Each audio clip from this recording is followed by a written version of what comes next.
నమస్కారం అండి.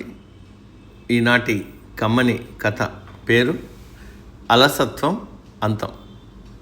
వినిపిస్తున్నది మీ విజయభాస్కర్. ఒకప్పుడు అనంతపురం అనే ప్రశాంతమైన గ్రామంలో రామనాథం అనే రైతు ఉండేవాడు. అతను చాలా కష్టజీవి. పొలంలో పంటలు బాగా పండించేవాడు.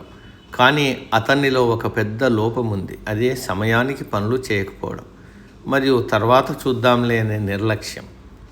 ఒకరోజు ఉదయాన్నే పొలానికి వెళ్తున్నప్పుడు తన ధాన్యపు కొట్టు తలుపు చెక్క కొద్దిగా ఊడిపోయి ఉండటం రామనాథం గమనించాడు. ఇప్పుడు ఏముందిలే, రేపు పొద్దున్నే మేకు కొట్టి బాగు చేద్దాం అని మనసులో అనుకుని నిర్లక్ష్యంగా పొలానికి వెళ్ళిపోయాడు. ఆ రాత్రి ఊర్లోకి ఒక పెద్ద తుఫాను వచ్చింది.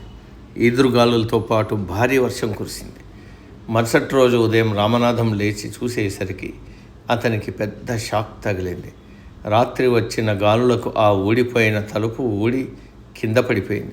వర్షపు నీరు గోదాంలోకి చేరి అతను ఓ సంవత్సరం అంతా కష్టపడి దాచుకున్న ధాన్యమంతా తడిసి కుళ్ళిపోయింది. అంతేకాక ఖాళీ సందులోంచి ఎలుకలు కీటకాలు దూరి మిగిలిన ధాన్యాన్ని కూడా పాడు చేశాయి.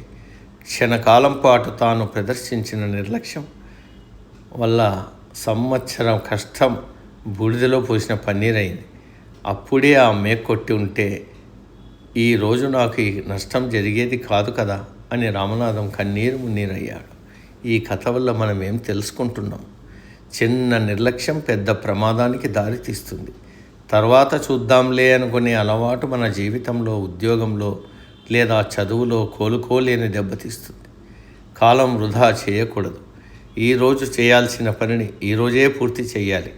రేపటికి వాయిదా వేయడం అంటే మన సమస్యలను మనమే కొని తెచ్చుకోవడం. సమ